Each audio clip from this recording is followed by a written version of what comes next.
What weapon do you think this 1987 Kevin Adams Space Hawk is wielding?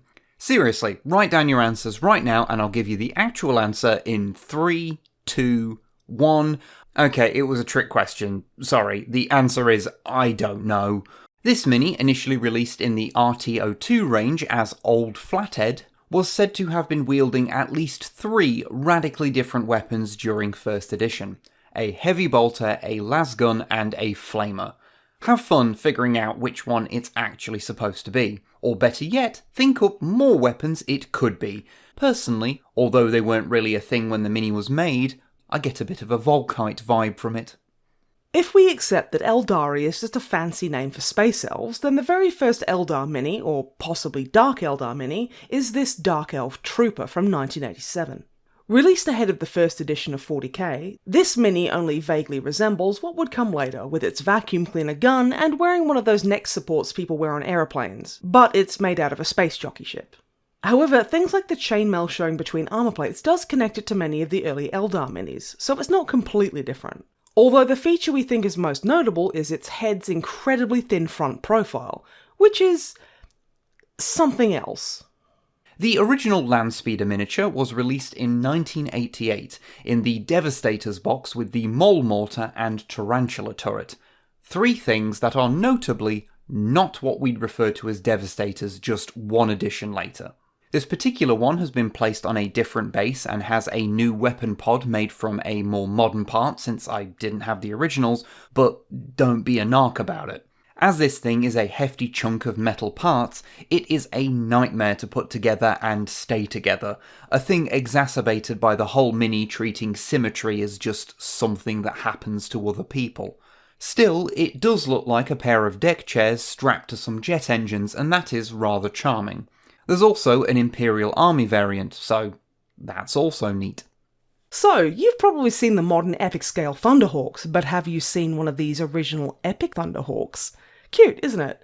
Released circa 1992, these pint-sized flyers are the very definition of a flying brick. Although you can absolutely see some of the elements of the modern design in there, which is no less of a flying brick, really. Thunderhawks, like many Imperial flyers, just do not care about the concept of aerodynamics. Still, this old one is particularly rectangular. Basically a rhino that figured out how to fly, and that feels fitting. Also, yes, you can still fit the old flight stands into a Legions Imperialis flight base, if you were wondering. There are few minis as iconic to 40k as the 1993 plastic monopose Space Marine. Although it's well known for being in the 2nd edition 40k box set, it would show up in other places like paint sets for many years afterwards. And as such, they're one of those minis that people of a certain age will probably still have knocking about in a bits box somewhere.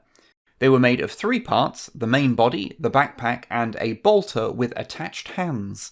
And if you absolutely must see this mini in life size, there's a statue of a Marine in more or less the same pose outside of Warhammer World.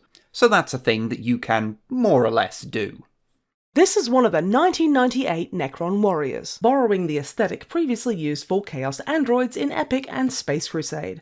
These 2nd edition versions look much more constructed than the later versions, as in they're all rivets and pistons rather than living metal, which makes sense seeing as they hadn't yet gained the whole Catan-based background. In fact, when these came out in 2nd edition, we really didn't know much about them at all.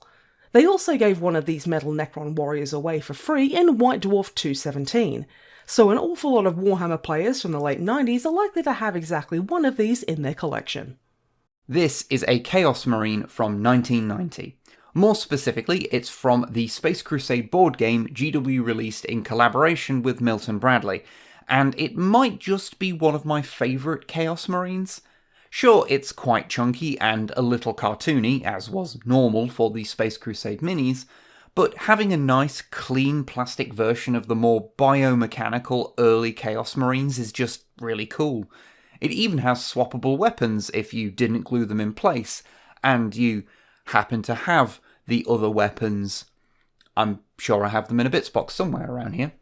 The original Space Orc line was a little all over the place in terms of aesthetics, not just because Rogue Trader was kind of like that anyway, but because they were supposed to be non-uniform and a little ramshackle, just not quite in the same Mad Maxi way that they are currently. This 1988 Space Orc designed by Kevin Adams has a pointed helmet that is fairly unique in the range, and those shoulder pads make it look like there's a samurai influence in there. They also kind of look like corn on the cob, to me. Testing me. Tempting me. Maybe just one bite. This C-26 Lizardman is from 1983, and thus is from the very first edition of Warhammer Fantasy Battle. This means it's old enough that when the model appeared in catalogues or flyers, they simply drew a picture of it. Although this can best be thought of as an early version of a Saurus warrior, they were just generically lizard men back then, with the equivalent of skinks being lesser lizard men. Although he's on a regular 25mm square base here, he actually had an integrated pudding base originally, a fact I bring up mostly, but not entirely, because I just enjoy saying the term pudding base. This is Brother Angst, and I dare you to think of a more early 40k name than that. He's one of the RTO-1 Marines from 1988 that was sculpted by Bob Naismith. This mini was in a truly horrific state when we first got him, caked in rock-hard glue to the point that Wib has often stated that digging him out of it bordered on archaeology. But now he stands proud, a testament to the fact that many minis thought unsalvageable can be brought back to life with just a little bit of love. Now, that doesn't do anything about the fact that he's remarkably stumpy, even for an early Space Marine, but we try not to dwell on that.